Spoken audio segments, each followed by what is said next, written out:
Article 56 में आते हैं एड्रेस बाय प्रेसिडेंट। ये कहता है सब आर्टिकल 1 कि प्रेसिडेंट में एड्रेस ईदर हाउस और both houses assemble together and may for the purpose require the attendance of the members. ये कहता है प्रेसिडेंट साहब जो हैं हमारे, वो दोनों में से किसी भी एक या दोनों हाउसेस जब भी वो मिलेंगे तो उनको एड्रेस कर सकता है। सब आर्टिकल 2 है, कहता है president may send messages to either house whether the respect to a bill then pending the Majlis Shoora parliament otherwise and the house to which any message is so sent shall with all convenient dispatch consider any matter required by the message to be taken into consideration। ये कहता है president दोनों houses को यानी को national assembly और senate को अपने मैसेजेस भेज सकता है किसी भी बिल जो अंडर कंसिडरेशन है, पेंडिंग है किसी भी हाउस में, और जिस भी हाउस में अगर उसका कोई मैसेज प्रेसिडेंट का गया है तो उस हाउस की ये रिस्पॉन्सिबिलिटी होगी कि उस मैसेज को वो कंसिडर करें। सब आर्टिकल 3 है, ये कहता है at the commencement of first session after each general election to the national assembly and at the commencement of first session of each year the president shall address the house both houses assemble together and inform the Majlis Shoora of the causes of its summons.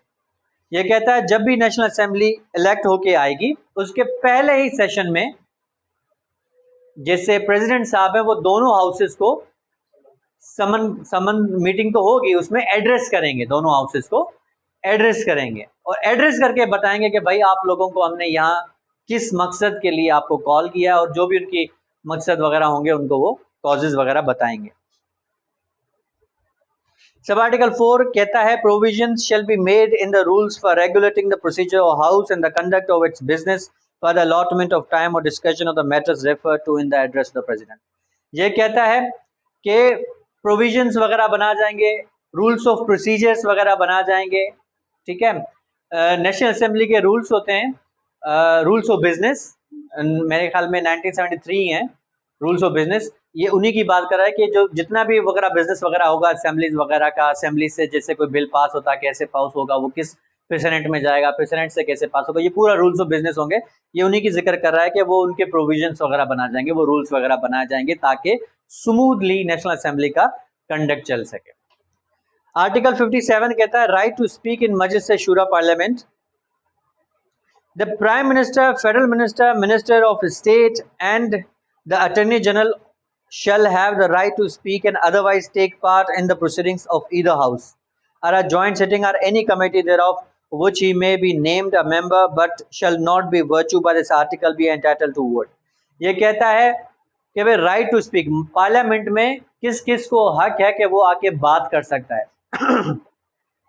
तो पहला तो ये कहता है कि prime minister, federal ministers, minister of state and attorney general, इन सब को राइट है कि वो आके वहां पे अपना एड्रेस कर सकते हैं, बात कर सकते हैं, दोनों हाउसेस के साथ बात कर सकते हैं, अपना कोई भी उनका बयानिया है वो उनको बता सकते हैं, लेकिन उनके पास ये हक नहीं होगा कि उनकी कोई भी मीटिंग वगैरह या वोटिंग वगैरह उसमें वो वोट भी डाल सके। आर्टिकल 58 कहता है dissolution of national assembly. The President shall dissolve the National Assembly if so advised by the Prime Minister, and the National Assembly shall, unless sooner dissolved, stand dissolved at the expiration of 48 hours after the Prime Minister has so advised। ये कहता है, ये इस तरीके से लिखा हुआ है कि लिखा तो हुआ है कि भाई डिसॉल्व करेगा प्रेसिडेंट, लेकिन इस तरीके से लिखा हुआ है कि ये प्रेसिडेंट के हाथ में भी कुछ नहीं है। प्राइम मिनिस्टर जो है वो एडवाइस करेगा कि भाई नेशनल असेंबली को डिसॉल्व कर। सिंपल आगे ये भी लिखा हुआ है कि अगर प्राइम मिनिस्टर उसको एडवाइस करता है नेशनल असेंबली प्रेसिडेंट साहब को कि भाई आप नेशनल असेंबली को डिसॉल्व कर दो, और वो नहीं करते तो उसकी एडवाइस अगर उसने चूंकि दे दी है 48 आवर्स के बाद ऑटोमेटिकली नेशनल असेंबली डिसॉल्व हो जाएगी। अब चाहे उसको प्रेसिडेंट साहब हमारे डिसॉल्व करें या ना करें, 48 ऐसी एडवाइस गई, 48 आवर्स के बाद वो जो नेशनल असेंबली वो ऑटोमेटिकली डिसॉल्व। दोबारा पढ़ते हैं इसको समझने के लिए। ये कहता था president shall dissolve the national assembly if so advised by the prime minister and the national assembly shall unless sooner dissolved stand dissolved at the expiration of 48 hours after the prime minister has so advised। ये देखें लिखा हुआ है unless sooner dissolved। unless sooner dissolved का मतलब है अगर president साहब कर दें तो उसकी एडवाइस पे, अगर वो नहीं करते उनकी एडवाइस पे, फिर भी अगर ऐसी एडवाइस अगर जा चुकी है तो 48 आवर्स के बाद वो ऑटोमेटिकली डिसॉल्व हो जाएगी। इसका मतलब है जो प्रेसिडेंट साहब है हमारे, उनके पास सच कोई भी डिसॉल्व करने का पावर नहीं है, हमारे प्राइम मिनिस्टर साहब हैं जिनके पास ये पावर है कि वो डिसॉल्व कर सकते हैं। अब आ जाते हैं हम सब आर्टिकल 2 के ऊपर। ये कहता है notwithstanding anything contained in clause 2 of article 48, the president may also dissolve national assembly in his discretion where a vote of no confidence has been passed against the prime minister. No other members of national assembly command the confidence of the majority of the members of the national assembly in accordance with the provisions of constitution as ascertained the session national assembly summoned for this purpose.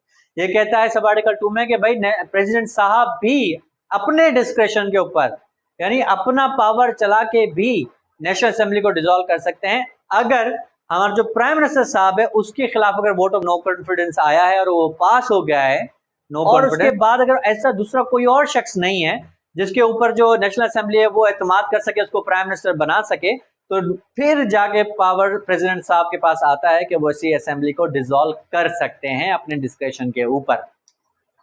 ठीक है, अब article हम आते हैं article 59 senate के ऊपर। Article 59 deals with senate upper house.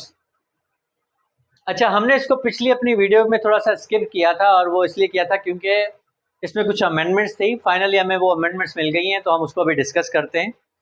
इसको पढ़ते हैं। हम सब आर्टिकल 1 है इसका। ये कहता है senate shell consist of 96 members.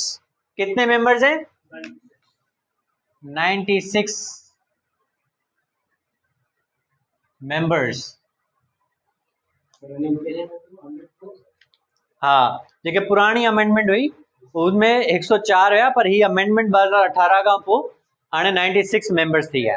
अब ये कहता है कि वो जो 96 मेंबर्स हैं सेनेट में जो आएंगे वो कहाँ से आएंगे। ठीक है, उसका ए है, ये कहता है 14 शैल be elected by the members of the provincial assembly. 14 जो है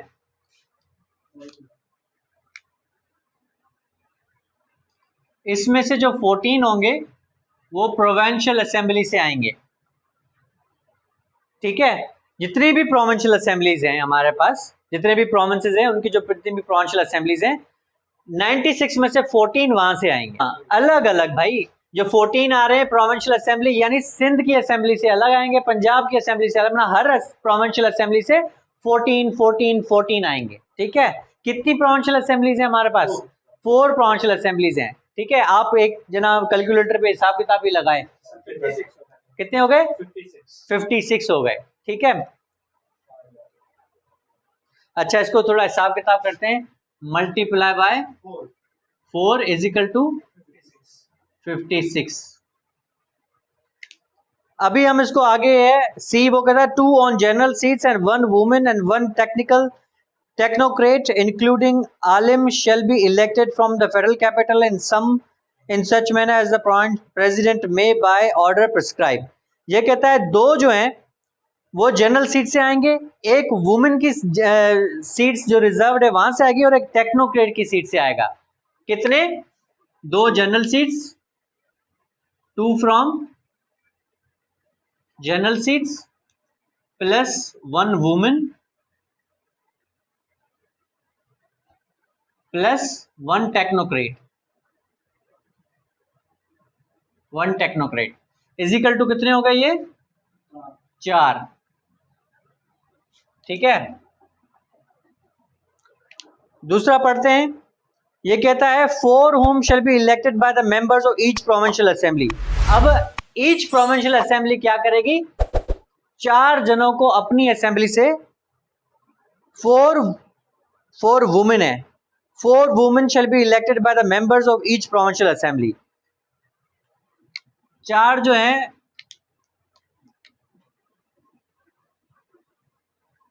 वुमेन इलेक्ट होंगी कहां से?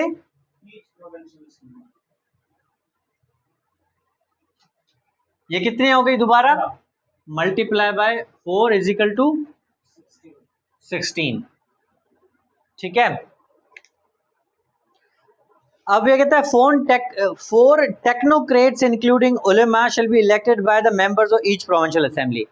अब 4 टेक्नोक्रेट आएंगे, तो वो वाले कहां से आ रहे थे? General seats. जनरल सीट जो फेडरल में से फेडरल में से ना वो लिखा नहीं हमने, तभी मैं कह रहा हूं कि अच्छा 2 जनरल 1 वुमेन 1 टेक्नोक्रेट। हाँ सिर्फ फेडरल है, फाटा को खत्म कर दिया ना।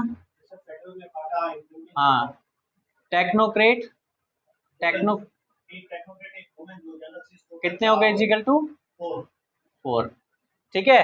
और 4 वुमेन्स उठाएंगे ईच प्रोविंस से, वो 16 हो गए। 4 टेक्नोक्रेट इलेक्ट होंगे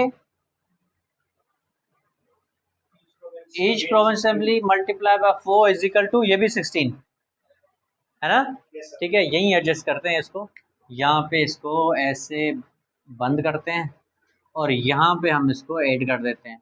अब ये कितने हैं? 4 non Muslim, 1 from each province.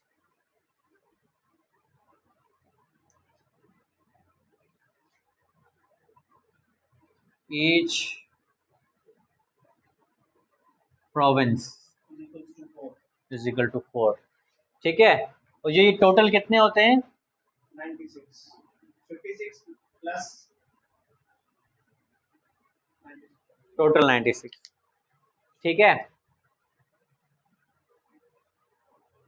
अभी आ जाते हैं इसमें, provided that the paragraph F shall be effective from the next senate election after the commencement of the constitution. ये 2010 में जो अमेंडमेंट आई थी, ठीक है, ये कहता है कि उसमें जो नेक्स्ट इलेक्शन होगी सेनेट की, पैराग्राफ 4 जो है, 4 में यानी ये जो नॉन मुस्लिम्स है, पैराग्राफ 4 लिखा हुआ है, क्या एफ लिखा हुआ है ना, एफ में ये जो नॉन मुस्लिम्स है ना, ये जब ये अमेंडमेंट आते 18 में, उस वक्त फौरन ही अप्लाई नहीं हुआ था, ये बाद में अप्लाई हुआ था नेक्स्ट इलेक्शन से, ठीक है। उसके बाद इसका क्लॉज बी है, क्लॉज 2 है, वो कहता है election to fill seats in the Senate allocated to each province shall be held in accordance with the system of proportional representation means of single transferable vote। ये कहता है कि भाई जो ये सिलेक्शन होगी सेनेट मेंबर्स की, ये डायरेक्ट इलेक्शन से नहीं होगी। जितनी भी पार्टीज अपने ज़्यादा से ज़्यादा सीट निकाल के आएंगी, ठीक है, फिर उनको ये जो है रेशो दिया जाएगा कि भाई आप अपनी अपनी मर्जी से अभी उन लोगों को सेनेट मेंबर के लिए इलेक्ट करें। उसके बाद है क्लॉज 3, ये कहता है the Senate shall not be subject to the resolution but the term of members who shall retire as follows shall be 6 years. ये कहता है कि सेनेट का जो टाइम पीरियड होगा, टेन्योर होगा, वो 6 ईयर्स का होगा, ठीक है। अब आगे ये समझा रहा है कि वो 6 ईयर्स को कैसे ये यूटिलाइज करेंगे। वो लिखा हुआ है of the members refer to in paragraph a of class 1 7 shall retire after the expiration of first 3 years and 7 shall retire after the expiration of next 3 years। ये कहता है जो पैराग्राफ ए है, पैराग्राफ ए यानी ये वाला, ठीक है, इसमें ये जो 14 है, इसमें से पहले 7 जो है वो पहले 3 साल में रिटायर हो जाएंगे और बाद के जो दूसरे 7 हैं वो दूसरे 3 सालों के बाद फिर वो रिटायर हो जाएंगे, ठीक है। उसके बाद है क्लॉज सी, वो कहता है member refer to paragraph C of the aforesaid clause 1 elected on general seat shall retire after the expiration of first 3 years and the other 1 shall retire after the expiration of the next 3 years, ठीक है। अब paragraph C जो है, member refer to paragraph C 1 elected from general seats. अब 1 elected from general seats था, ये जो 1 elected from the general seats, ये पहले 3 साल में रिटायर। उसके बाद है 1 elected on the seat reserved for the technocrat shall retire after the first 3 years and 1 elected on the said seat reserved for women shall retire after the expiration of the 7 years। अब इसी में ये जो अब इसी में ये जो 2 थे जनरल सीट्स में, इसमें एक पहले 3 साल में रिटायर होता है, दूसरा दूसरे 3 साल में, और बाकी जो एक वुमेन और ये फेडरल जो टेक्नोक्रेट है, ये जो है ये पहले टेक्नोक्रेट रिटायर हो जाएगा 3 साल में, और बाकी 3 साल में जो नेक्स्ट 6 ईयर्स में 3 साल जो है उसमें वुमेन रिटायर हो जाएगी, ठीक है। अब ये कहता है members referred in paragraph D of the offer said class 2 shall retire after the expiration of the first 3 years and 2 shall retire after the expiration of the next 3 years। अब class D में ये है 4 women selected from each province में, ये कहता है कि 2-2 करके रिटायर किए ना उन्होंने। हाँ, ये कहता है कि 2 पहले 3 साल में रिटायर हो जाएंगे और 2 बाकी जो 3 साल है एंड वाले उसमें रिटायर हो जाएंगे। फिर क्लॉज ई है, ये कहता है of the members refer to in clause C of the aforesaid clause 2 shall retire after the expiration of first 3 years and 2 shall retire after expiration of next 3 years। इसमें भी सेम है, ये जो है 4 टेक्नोक्रेट, इसमें भी 2 पहले रिटायर हो जाएंगे पहले 3 सालों में, और बाकी जो 2 हैं बाद वाले 3 सालों में रिटायर हो जाएंगे। Members refer to in clause F of the aforesaid clause 2 shall retire after expiration of first 3 years and 2 shall retire the expiration of next 3 years। ये भी ऐसे ही है, ठीक है। पैराग्राफ एफ ये वाला, फॉर नॉन मुस्लिम्स जो हैं, इसमें पहले जो 2 हैं वो पहले 3 सालों में रिटायर हो जाएंगे और बाकी जो 2 हैं वो बाद वाले 3 सालों में रिटायर हो जाएंगे। तो हम आज के आखिरी आर्टिकल 60 के ऊपर आ जाते हैं। आर्टिकल 60 कहता है चेयरमैन एंड डेप्यूटी चेयरमैन। जैसे नेशनल असेंबली में स्पीकर और डेप्यूटी स्पीकर होता है, ऐसे सेनेट में चेयरमैन और डेप्यूटी चेयरमैन साहब होते हैं। तो सब आर्टिकल 1 इसका कहता है, आर्टिकल 60 का, after the Senate has been duly constituted it shall at its first meeting to the exclusion of any other business elect from amongst the members of the chairman, deputy chairman, and so often the office the chairman and deputy chairman becomes vacant, the senate shall elect another member chairman। Same wording है, अगर आप वो speaker वाले में देखेंगे same wording है। ये भी कहता है जैसे ही सेनेट कंस्टिट्यूट हो जाएगी, बन जाएगी, फर्स्ट सेशन में, फर्स्ट मीटिंग में अपने चेयरमैन और डेप्यूटी चेयरमैन को इलेक्ट करेंगे और सब्सिक्वेंटली अगर कोई चेयरमैन और डेप्यूटी चेयरमैन की कोई पोजीशन वैकेंट होती है तो दोबारा से उसको फिल कर सकते हैं। सब आर्टिकल 2 है term of the office of the chairman deputy chairman shall 3 years from the day on which enters upon his office. ये कहता है चेयरमैन और डेप्यूटी चेयरमैन का जो टर्म है, यानी कितने अरसे तक वो अपनी उस ऑफिस में रहेंगे, तो वो है 3 साल। तो ये हमारा 60 तक आज की क्लास थी। बहुत शुक्रिया आज के लिए।